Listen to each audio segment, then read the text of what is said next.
Bismillahirrahmanirrahim. Assalamualaikum warahmatullahi wabarakatuh. Ashadu an la ilaha illallah, ashadu anna Muhammad Rasulullah. Allahumma sholli ala sayyidina Muhammad wa ala ali sayyidina Muhammad kama sholaita ala sayyidina Ibrahim wa ala ali sayyidina Ibrahim bil alamina innaka Hamidum Majid. Kita panjatkan dahulu doa kepada Gusti Allah ingkang Maha Agung, ya, untuk saudara kita yang telah memberikan infak dakwah, ya, memberikan sholawat, ya, pada channel dakwah ini. Semoga sholawat itu menjadi catatan langit amal soleh bagi mereka dan keluarganya kelak. Begitu juga untuk seluruh viewer terkasihku, ya, atur nyembah nuwun atas apresiasinya, doa-doa baiknya. Semoga kebaikan doa itu juga tercurahkan untuk kalian semua. Oke, kita lanjutkan kajian kita, berarti ini seri yang kelima. Ini seri kelima. Seri kelima. Ya. Ini kejadian 126 sudah, ya. Nanti kita diskusikan lagi kalau ada yang perlu didiskusikan, ya. Buku ini sudah dicari kemarin, ya. Ini penting nih buku ini. Nanti aku akan menjelaskan pakai buku ini sepertinya, ya. Maka subbabnya sekarang adalah polemik Amsal 822. Ini, ya, polemik Amsal 822. Ya. Oke, sebelumnya aku bacakan dulu komen yang masuk, ya. Bismillahirrahmanirrahim. HC Kota Daeng Makassar nyimak terus kajiannya, semoga sehat selalu dan keluarga dan lancarkan rezekinya. Oke, terima kasih Mas HC, ya. Semoga keluarga di Makassar juga baik adanya, ya, selalu dilancarkan rezekinya dan diberi sehat selalu. Untuk Mbak GF di Palu, terima kasih atas doa baiknya, ya. Semoga kebaikan itu juga tercurahkan untuk keluarga di Palu, ya. Jadi Mas HC di Makassar, terus kita terbang ke utara, ya. Makassar itu selatan, ke utara ke Palu, tuh Mbak GF. Kemudian kita terbang ke Kaltim. Kan enak kalau gini, kalau namanya asalnya disebutkan. Jadi kita terbang, ya, dari Palu ke Kaltim kita. Mas NF selalu nyimak kehausan ilmu agama tanpa harus menggurui, dan hal yang paling penting adalah jangan berhenti belajar. Oke, terima kasih. Mas DSD, kembali kita ke Makassar lagi, ya. Alhamdulillah Makassar nyimak, semoga Tuhan Guru dimudahkan rezekinya, amin amin rabbal alamin. Oke, begitu juga untuk dirimu. Dari Makassar kita terbang lagi ke Sidamani, Sumatera Utara. Mas SIPPTK, alhamdulillah Gus, menyimak menambah pengetahuan. Oke. Kemudian aku sudah berulang kali bilang Mas P ini dari mana ini asalnya, ya, nggak disebutkan nama daerahnya, ya. Assalamualaikum Gus, dalam kitab perjanjian lama Tuhan bukan manusia. Oke. Bilangan 23:19, Hosea 11:9, Maliaki 3:6. Oke, matur nuwun, ya. Lain kali disebutkan asalnya dari mana, ya. PB Kalimantan, ya. Assalamualaikum, ini sama Rinda. Kalau aku sama Usna, karena istriku namanya Usna, dia istrinya namanya Rinda, jadi dia sama Rinda. Di Kalimantan Timur sama Rinda. Terima kasih, mohon maaf salah pemahaman saya di komen kemarin. Oh, enggak masalah, enggak masalah. Siap nyimak episode berikutnya Gus, jazakumullah khair. Oke, enggak masalah. Enggak masalah. Namanya juga bertanya, itu enggak masalah. Yang aku paling benci itu kalau dia membantah dan padahal dia goblok. Itu aku yang enggak suka. Jadi kalau enggak tahu itu posisinya bertanya.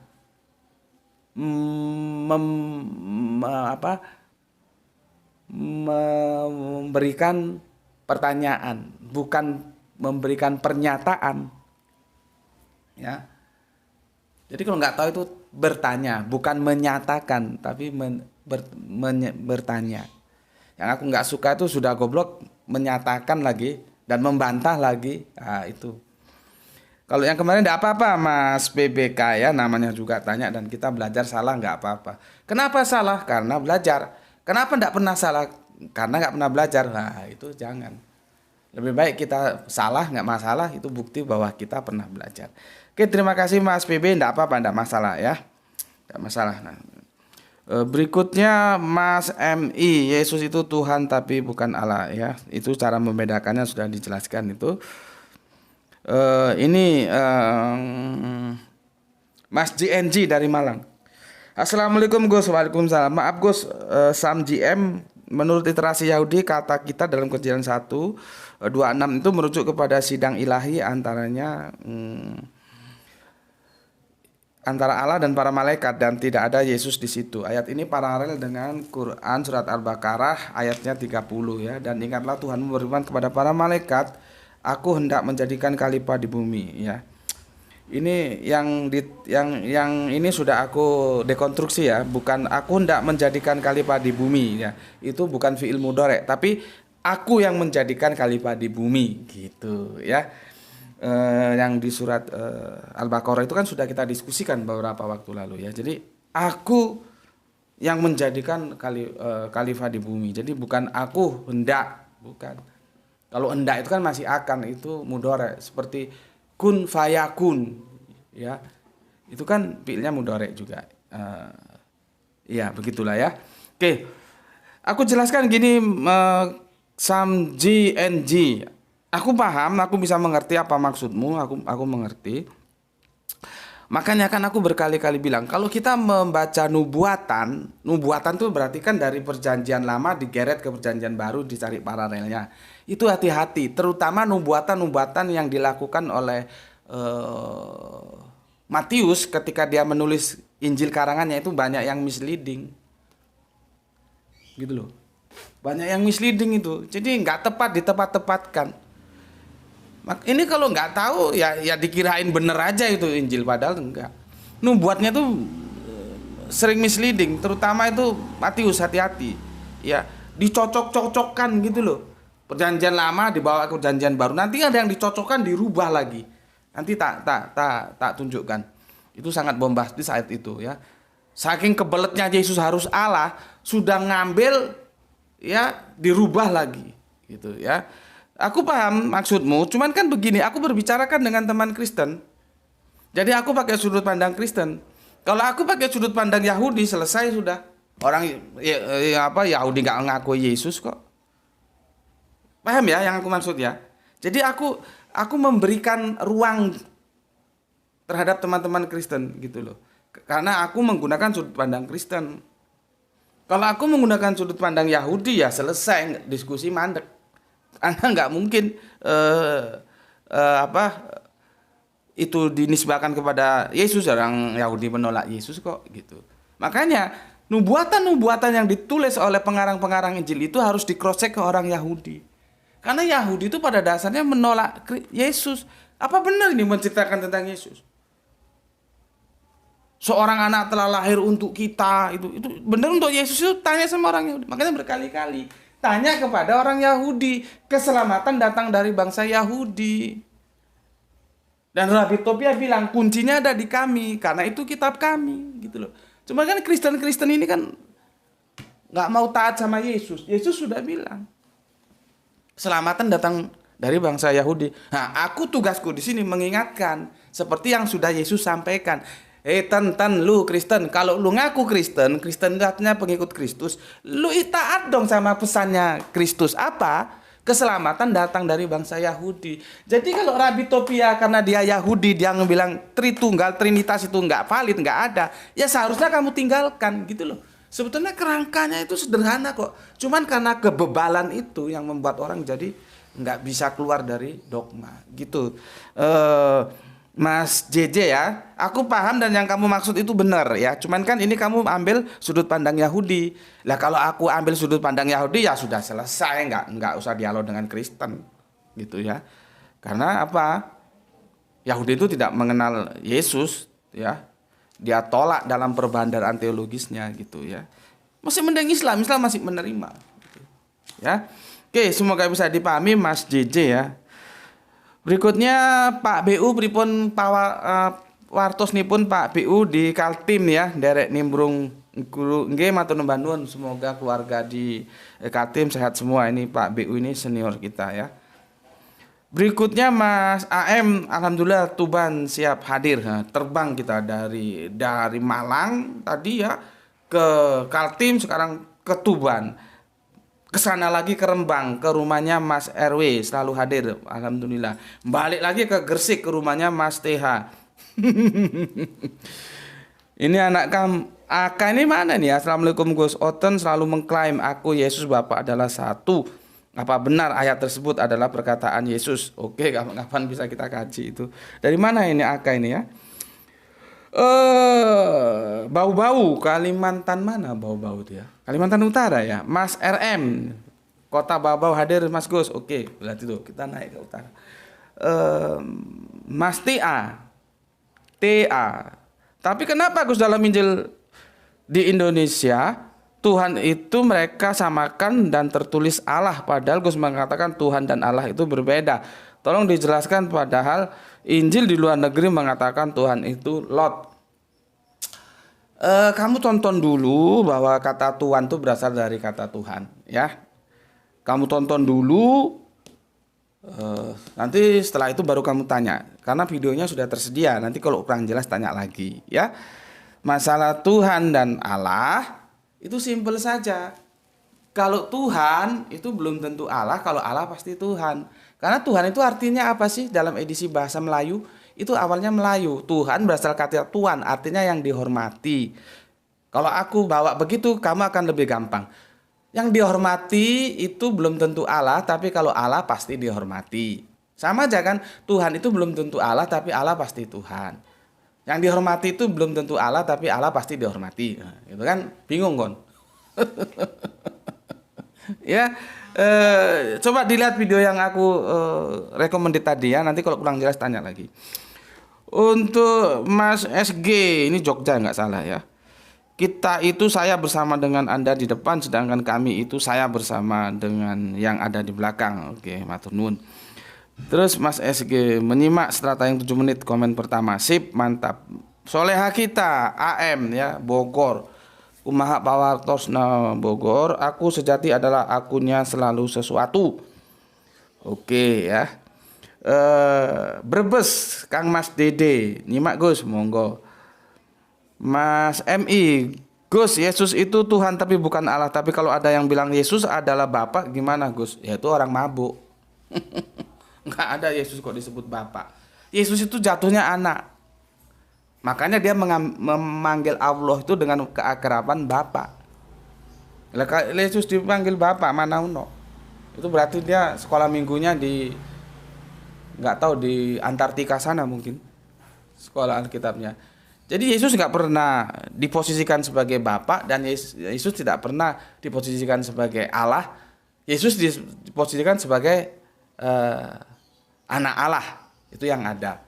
Bukan Allah anak pun nggak ada. Sebab kalau nggak paham anak Allah anak, kamu nanti diputer-puter bingung kamu. Ya, maka tidak ada istilah Allah anak. Nggak ada juga istilah bahwa Yesus itu sebagai Bapa, nggak ada. Oke, berikutnya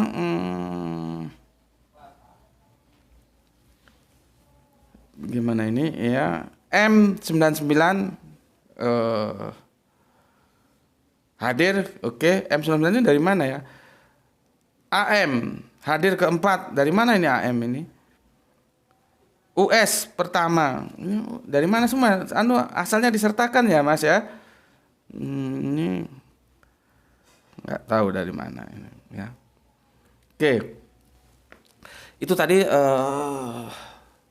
komen-komen kalian telah aku berikan respon. Sekarang aku mau menjelaskan polemik Amsal 8:22. Kenapa aku mau jelaskan? Karena ini menjadi polemik panjang dalam kekristenan. Ya. Nggak tahu ini nanti bisa selesai nggak, karena ini sudah mau masuk adzan ya. Semoga bisa separuh selesai lah besok yang kedua ya. Polemik Amsal 8:22 itu sudah menjadi polemik sejak dahulu kala, sehingga kalau ada yang bilang ya, Kalau ada yang bilang bahwa Amsal 8:22 ditunjukkan pada Kristus, nggak ada satu orang Kristen pun percaya itu bernarasi kepada Kristus, itu Kristen goblok. Ya, itu Kristen coro. Ya, nggak layak hadir di sini. Karena referensinya belum mumpuni. Jadi kamu juga meskipun kamu Islam jangan mau kalah dalam memahami Bible gitu ya. Seperti aku. Aku kalau petinju itu punya pukulan lengkap. Dalam teologis pukulanku lengkap. Al-Quran oke, Bible oke, Islam oke, Kristen oke. Ya. Makanya jangan sekali-sekali yang Islam ini ya, kalau aku menjelaskan tentang Islam dan itu tidak seperti gurumu, jangan kamu bilang aku nggak kapabilitas, tak tempeleng kamu. Kamu kira gurumu itu siapa? Ya. Kenapa? Aku kapabilitas keduanya karena aku belajar, sehingga pukulanku lengkap. Kamu lihat kan ketika aku mengurai Al-Quran dan sekarang aku mengurai Bible, bahwa polemik Amsal 8:22 ini sudah terjadi sejak abad keempat.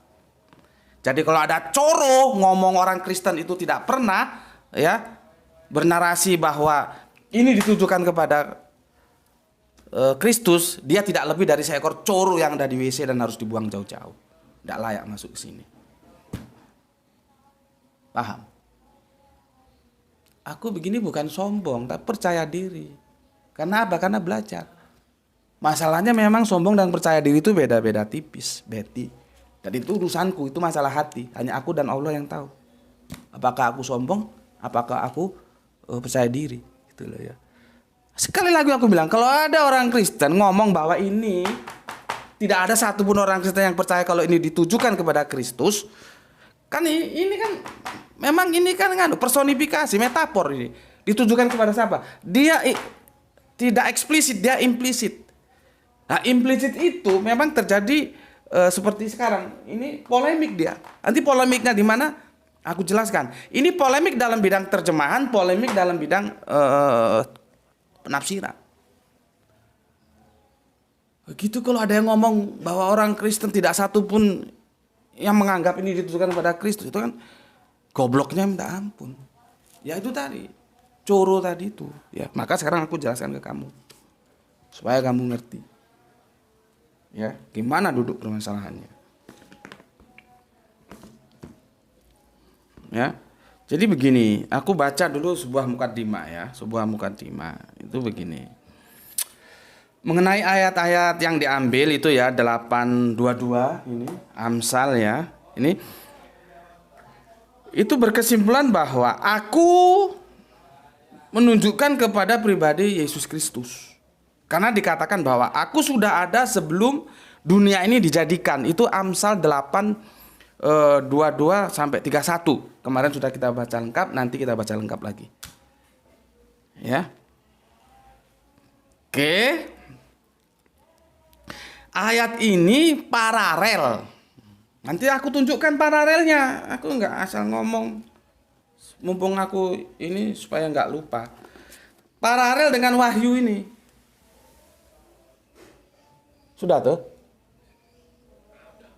Dengan Wahyu ini. Nanti aku tunjukkan paralel itu maksudnya gimana. Ini LAI ini. Terus ada coro ngomong nggak berkorelasi ke Yesus. Itu kan coro harus dibuang di bak sana. Bak sampah sana. Lihat ini. 8:22 Wahyu 3:14 ini. Lihat ini.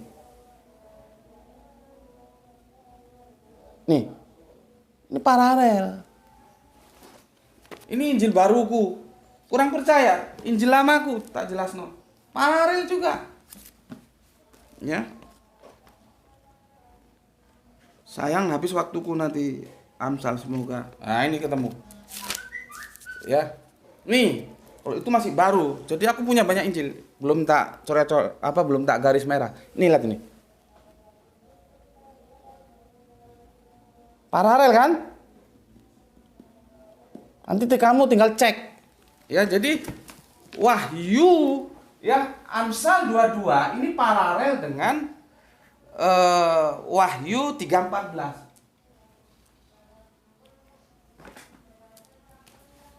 Wahyu 3:14. 14. Ini siapa di sini coba? Siapa? Gitu kok cocotnya ngomong nggak berkorelasi ke Yesus ya goblok. Pantesan kamu kafir terus, goblok. Ya. Oke. Selanjutnya, ayat ini seperti apa yang telah dilakukan oleh Yesus Kristus. Jadi ada paralelisasinya gitu ya. Oke. Aku bacakan Amsal 8:22. Tuhan telah menciptakan aku sebagai permulaan pekerjaannya, sebagai perbuatannya yang pertama-tama dahulu kala. Makanya ini digunakan sebagai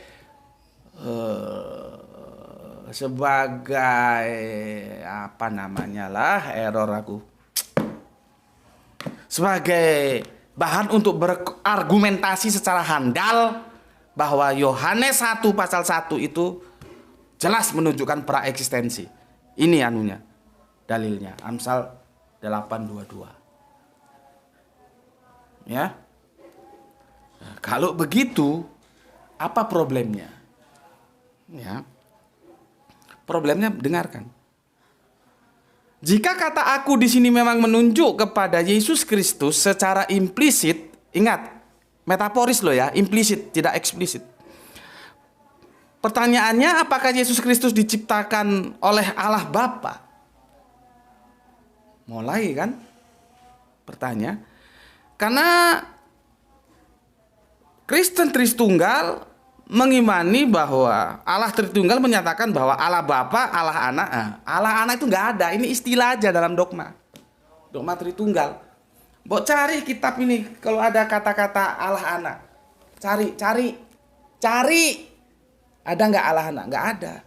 Istilah Allah Anak itu di dogma.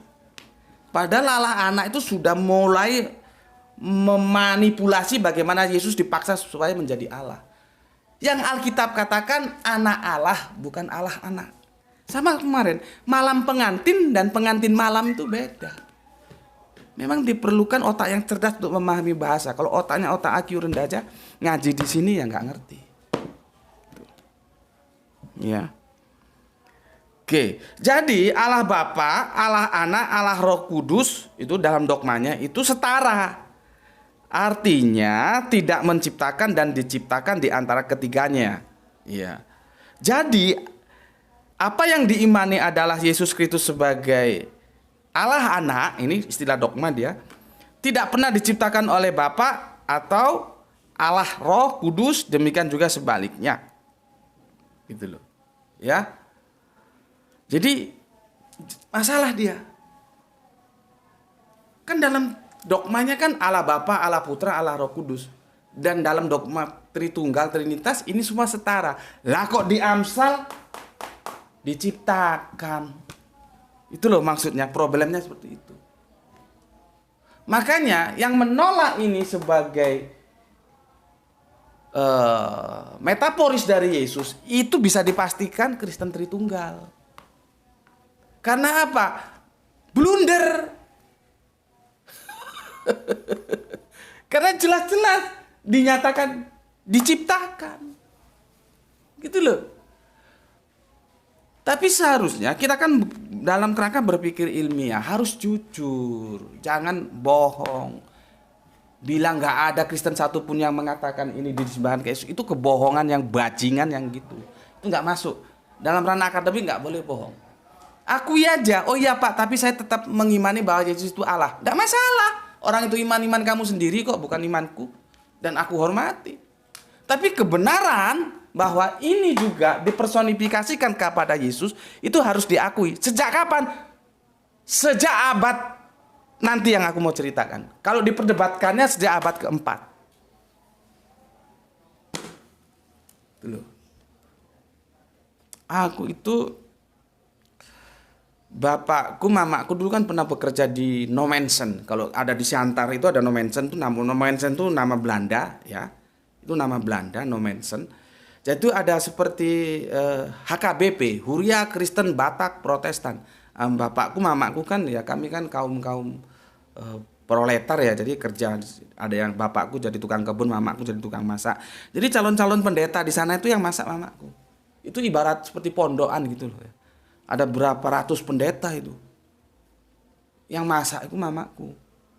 Aku masih kecil saat itu. Artinya sejak kecil aku telah bersosialisasi dengan kekristenan. Jadi kalau ada anak yang lahirnya itu jauh dibandingkan kelahiranku, terus mau macam-macam dengan kekristenan, ya tak untal malang, tak makan sama aku. Dia belum lahir aku sudah bersentuhan dengan kekristenan. Jadi dulu teman-teman Kristenku itu kalau masuk sekolah minggu aku lihat di apa namanya itu, di jendela aku lihat gini, malam kudus gitu, sunyi senyap gitu. Nanti setelah mereka selesai sekolah minggu keluar, ya kami main lagi gitu. Aku nonton aja di pinggir gitu, di jendelanya kan dibuka. Jadi aku banyak teman-teman Kristen dan aku menghormati apa iman mereka, aku hormati. Jadi jangan bilang aku tidak menghormati kekristenan. Tapi dalam bingkai akademik, salah ya salah, benar ya benar. Itu yang aku mau. Jangan bohong. Dalam akademik itu jangan disamakan politisi. Politisi boleh bohong asal dia bisa dilihat selalu benar. Ya, dalam akademisi nggak boleh. Dia boleh salah tapi tidak boleh bohong. Salah nggak apa-apa, orang belajar kok. Jadi jangan bohong di sini. Ya. Kalau ada mulut mengatakan bahwa ini tidak pernah satupun Kristen menisbahkan kepada Yesus, itu bohong. Mulut-mulut bajingan yang seperti itu. Jangan percaya. Ya. Oke, jadi problemnya seperti itu ya. Sudah aku bacakan introduksinya. Sementara Tritunggal itu memposisikan Allah Bapa, Allah Putra dan Allah Roh Kudus itu setara. Ya, tetapi di sini justru dikatakan bahwa Yesus itu diciptakan. Blunder. Ya lagi-lagi blunder karena apa? Itu dogma. Tidak alkitabiah. Karena aku sudah bilang, dia Tritunggal itu akan blunder terhadap Alkitab dan blunder terhadap logika akal waras. Sekali lagi, aku ulangi berkali-kali. Tritunggal itu hanya hidup di dogma, dia mati di logika. Maka jangan bawa ke ranah logika. Saya sudah diimani secara dogma dan kita harus hormati. Gitu ya. Oke, aku ceritakan sejarahnya supaya kalian ngerti ya. Kalau nanti bisa tuntas-tuntas, kalau enggak ya besok ya. Karena ini sudah petang dan tadi belum bisa rekam shooting ya. Gini, orang pertama yang menghubungkan hikmah ya dalam Amsal 8:22, karena nanti hikmah kan di Amsal berapa itu nanti aku hikmah gitu ya, di Amsal 8:9 ya nggak salah ya. Sebentar aku lihat di sini. Amsal sebentar. Jadi harus ini familiar. Ini Al-Quran familiar, jadi pukulannya lengkap. Kalau bertinju enak sudah. Jangan hanya bisa hook aja tapi nggak bisa jab, nggak lengkap itu.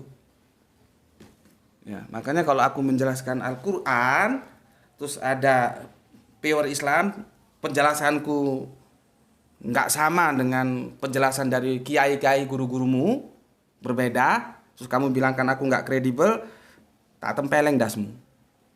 Gitu loh. Nah, aku belajar. Aku dengan siapapun berani berbeda selama aku punya argumen. Gitu loh. Ya. Ini juga aku belajar, bukan main-main. Kalau nggak belajar nggak mungkin aku bisa jelaskan begini. Itu nanti bisa dilihat di Amsal 8:12. Aku hikmah. Karena ini perikopnya wejangan hikmah. Ya, wejangan hikmah. Nanti di 8 wes. Udah sampai orang aku jengkel, aku marah aku. Jadi ini 8:12 aku hikmah. Ya. Jelas ya? Oke. Orang pertama yang menghubungkan hikmah dalam Amsal 8:22 itu dihubungkan dengan Kristus bernama Justin Martir. Abad keberapa? Abad kedua Masehi.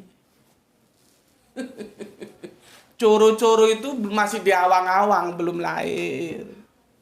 Abad kedua Masehi itu sama Justin Martir ya sudah dinisbahkan bahwa hikmah aku di sini adalah Yesus. Bukunya apa? Nah, ini agak sulit tulisannya nih. Dialoge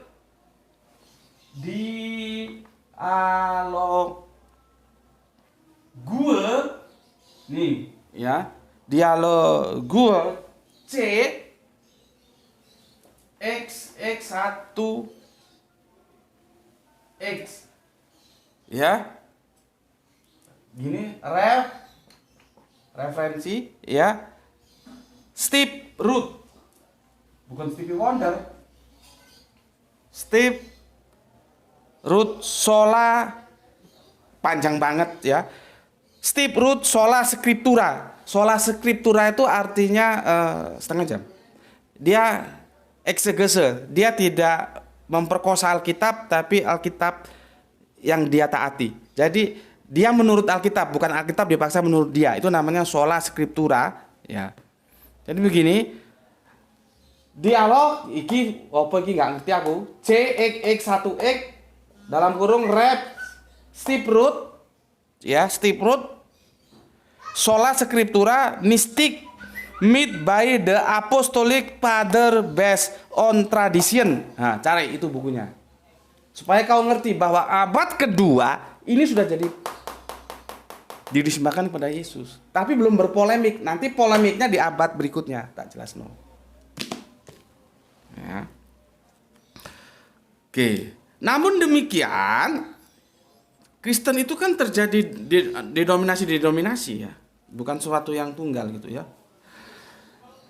Namun demikian, Athanasius menolak bahwa Amsal 8:22 berkaitan dengan Kristus. Ya. The Decretis of Defense of the Nicene Definition dalam Root Sola Scriptura. Nah, itu bukunya, kamu bisa tulis di situ, cari di situ ya. Terlalu ribet kalau aku tuliskan. Ya. Jadi bukunya si Repstud ini ya, itu nulis buku, terus ini Athanasius juga begitu ya, dijelaskan di buku yang The Decretes of Defense of the Nicene Definition dalam Root Sola Scriptura. Itu ya referensinya. Jadi Athanasius menolak. Karena apa? Ya jelas. Kan tahun 325 Masehi kan terjadi pertarungan antara Athanasius dan Arius. Ya. Oke, kemudian kenapa Athanasius menolak? Athanasius menganggap Yesus itu Allah. Ya. Lain dengan Arius. Kalangan Arius menggunakan Amsal 8:22 untuk menggugat ketuhanan dan kealahan Kristus sejak abad ke-4 Masehi. Coba. Ayat abad 2 Masehi itu ditelurkan oleh Justin Martir ya. Abad ke-4 Masehi sudah menjadi polemik. Ya, karena Athanasius menolak, Arius menerima. Bahkan pernyataan Arius, Amsal 8:22 untuk menggugat ketuhanan dan kealahan Kristus sejak abad ke-4 Masehi. Kenapa demikian? Arius tidak menerima Yesus sebagai Allah. Beda dengan Athanasius. Makanya aku bilang tadi, yang menolak ini dinisbahkan ke Yesus itu yang sudah dicekoki oleh Tritunggal. Ya, oke. Kemudian kalangan Unitarian. Nah, Unitarian itu kalau kita itu Kristen Tauhid ya, uni, satu, uno, Unitarian, pengikut satu gitu loh ya. An itu kan sebetulnya gini, Unitarians gitu loh, seperti Kristian, kemudian jadi Kristen, sebetulnya Kristian. Gus Dur, pengikutnya Gus Durian. Jadi akhiran an itu penisbahan. Ya. Kalau di Lisanul Arabian itu ya itu Muhammadiyah gitu loh. Iyahnya itu dinisbahkan ke Kanjeng Nabi. Bahasa Arab ya, nanti ada Aroban, nah gitu loh ya. Ya bahasa itu ya gitu-gitulah, deket-deket ya. Yang penting kita tahu ceritanya gimana. Karena asalnya memang satu bahasa kan. Kalau terbentuk bahasa budaya menjadi berapa ribu bahasa di dunia ini, tidak tahu. Oke, kita kembali ke sini. Unitarian, ya, terus saksi Yehova, ya, biasanya menggunakan Amsal 8:22 sampai 31 sebagai rujukan kepada Yesus Kristus sekaligus membantah Yesus sebagai Allah, ya. Karena hikmah di sana ditulis sebagai diciptakan. Tuh. Ya. Jadi seksi Yehova, Kristen Unitarian sama seperti Arius menggunakan ini untuk membantah bahwa Yesus itu bukan Allah. Karena apa? Diciptakan. Ya. Terus nanti ada yang bilang, yang mainstream, oh itu sesat. Sesat lambemu apa? Apa kamu kira Unitarian saksi Yehova juga nggak bisa menstempel kamu dengan sesat? Jangan susu bilang sesat, ajukan argumentasimu, hadapi itu Unitarian, hadapi itu saksi Yehova. Yang aku tahu sih, aku yang ya semuanya aku berkawan, tapi antara Unitarian dan saksi Yehova aku lebih sering berkawan dengan saksi Yehova, dan mereka memang dalam pengkaderan itu bagus sekali. Jadi mereka anak-anak masih muda itu diskusi Alkitab tuh. Berkelompok diskusi terus, jadi otaknya ya lumayan encer lah, ya. Makanya karena encernya dia nggak pernah mengakui Yesus itu Allah. Sulit otak encer mau mengakui Yesus itu Allah, ya. Oke, itu ceritanya, ya. Berikutnya berdasarkan terjemahan LXX, itu apa bacanya? Di atas Arius pelopor ajaran ateisme menolak keilahian Yesus Kristus, ya. Terjemahan telah menciptakan aku dari kata Ibrani itu kanani, itu tidak tepat karena kata menciptakan biasanya menggunakan bara. Nah, itu disanggah. Nah, ini sudah mulai polemik, perdebatan bahasa sebetulnya kanani itu artinya apa? Gitu ya. Jadi gini sajalah supaya gampang, ya. Pada abad keempat itu terjadi perdebatan sengit, ya. Ya, pada abad keempat itu terjadi perdebatan sengit, ya. Pada abad keempat ini sudah terjadi sengit. Karena apa? Nanti di sini itu ada diksi kana, ya, yang menciptakan dalam edisi Ibraniun itu bisa kana, bisa bara. Gitu loh masalahnya, ya. Bisa kana, bisa bara. Nah, mulai sama kan kalau kita ngaji Al-Quran itu kan terjadi polisemi seperti apa kemarin, ya, bisa diterjemahkan sebagai ulil amri, itu bisa diterjemahkan teman dekat, kawan setia, sahabat, pemimpin, tokoh, bisa tergantung narasinya nanti membawa dia kemana. Sama di sini juga terjadi polisemi sama. Nah, jadi kalau orang paham itu enggak bingung gitu loh, ya. Di sini, ya, problemnya di mana? Di kana, kana, ya. Ini sudah, ya. Diksi kana ini loh. Ini masalahnya di diksi kana ini, ya. Kelompok pertama ini adalah Vulgata. Ini Vulgata. Berikut ini King James Version, ya. Berikut ini terbitan Inggris nih, edisi Inggris. Ini, ya. Vulgata KJV diterjemahkan memiliki.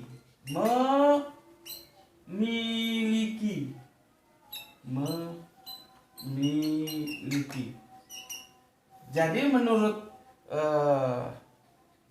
Bible Vulgata, ya. Terus King James Version, terus RF, Ini kana ini diterjemahkan memiliki. Ya. Tuh. Nanti ini yang pertama nih, yang kelompok kedua. Ya. Apa nggak di sini deh? Ini apa ya? Septuaginta. Ya, Septuaginta, terus Targum. Aduh, kok entek kabeh sih? Yang baru mana? Targum, ya. Terus RSF, RSV bukan RSF. Ya, terus kita LAI Indonesia. LAI, ya. Karena ini diterjemahkan apa? Diterjemahkan menciptakan.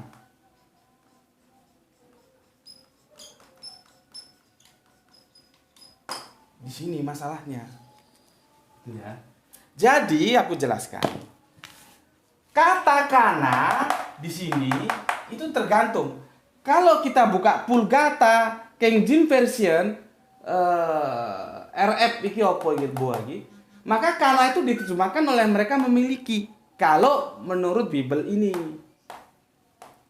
Tapi kalau menurut Bible ini, Septuaginta, Targum, RSF, LAI kita ini, maka kana itu tidak memiliki, tapi ini ciptakan. Ya. Beda kan? Memiliki, mana yang benar? Kita lihat nanti. Makanya LA itu mengatakan bahwa dia menjadi ciptaan mula-mula. Sebelum semua diciptakan, Yesus dulu diciptakan. Karena LAI mengikuti Septuagint, Targum, dan RSF tidak mengikuti ini. Sekarang apa itu Vulgata? Vulgata mana Vulgata? Vulgata ini adalah terjemahan Alkitab bahasa Latin. Ini yang lebih tua, Septuagint ini bahasa Yunani yang koin lagi ya. Terjemahan Alkitab Ibrani Yunani koin. Ini di sini. Jadi ini lebih tua. Jadi dulu terjemahan dulu kanana itu di sini kanah ini cipta. Kemudian diterjemahkan ulang sudah berubah menjadi memiliki. What happened? Ini abad keberapa ini tadi? Abad keempat. Polemiknya ini karena apa? Sudah ada pemahaman Tritunggal. Gitu loh. Ini terjemahan tertua, kanana ini menciptakan. Gitu loh ya. Oke. Jadi sudah adzan ya? Udah. Karena sudah adzan, mungkin besok kita lanjutkan seri kedua. Aku beri kesimpulan sementara dulu supaya kalian paham ya. Kalau kita baca Amsal 8:22, di situ kan ada kata begini. Tuhan telah menciptakan aku sebagai permulaan pekerjaannya, sebagai perbuatannya yang pertama, tama dahulu kala. Diksi menciptakan itu dari kata kanana ini loh. Nah, kata kanana ini, kenapa Bible kita itu menciptakan? Karena Bible kita mengacu pada yang terjemahan lebih tua. Septuagint, Targum, dan RSF. Tapi di terjemahan yang lebih muda, Vulgata, KJR, dan sudah berubah memiliki. Ini salah satu bukti bahwa bahayanya kitab suci ketika telah kehilangan bahasa aslinya. Nih. Maka supaya enak bagaimana? Tanya kepada yang punya bahasa, siapa? Orang Yahudi siapa? Rabi Tobia. Karena apa? Ini kitab mereka. Kok Kristen mau ngarang-ngarang dewe, nggak taat terhadap Rabi Tobia.